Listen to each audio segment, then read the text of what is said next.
It's being touted as the largest auto investment in Canada's history. This is absolutely historic.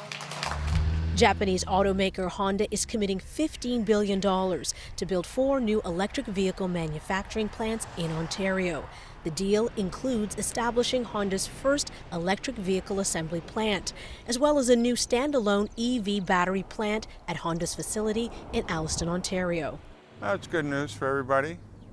You know, lots of work could be available. Bravo, we're doing something to save the planet. It'll be good, and there's of course taxes will come from the plant and help the town. The federal government and province are each contributing about $2.5 billion in investment tax credits and through various direct and indirect incentives. Canada is planning for zero emissions by 2035. So a lot of these movements need to be done. The demand will catch up eventually, but in the meantime, you have to make the investment. Already, there are promises that cash will yield results. These investments will create well over 1,000 well-paying manufacturing jobs. That growth also expected to have a positive impact across the wider community. It's the spin-off jobs, but it's the small little mom and pop shops around those facilities too that benefit from more customers. But some here want confirmation locals will be the ones benefiting. I know people that work there, but I found a lot of them are on part-time contracts, right? There's no full-time commitment. Our objective is to optimize Canadian jobs. The federal government and automakers say once the assembly plant is fully operational in 2028, it will produce up to 240,000 vehicles per year. Idil Musa, CBC News, Alliston, Ontario.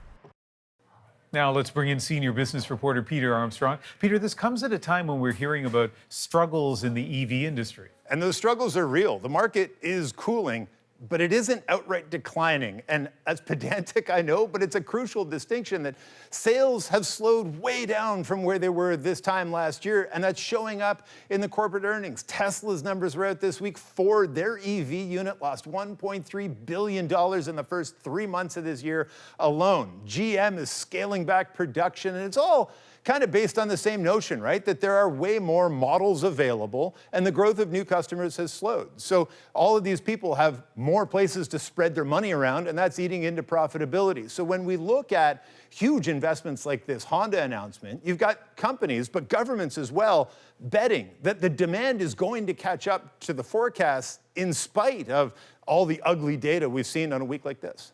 Let's zoom out here. How does this deal fit into the bigger picture?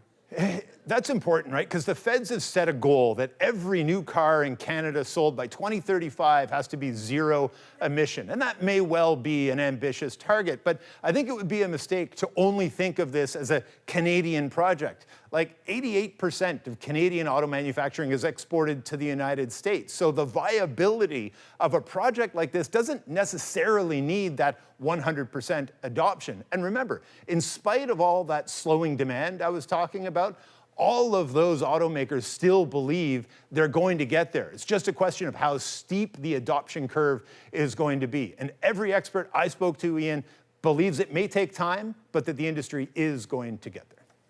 Senior business reporter Peter Armstrong.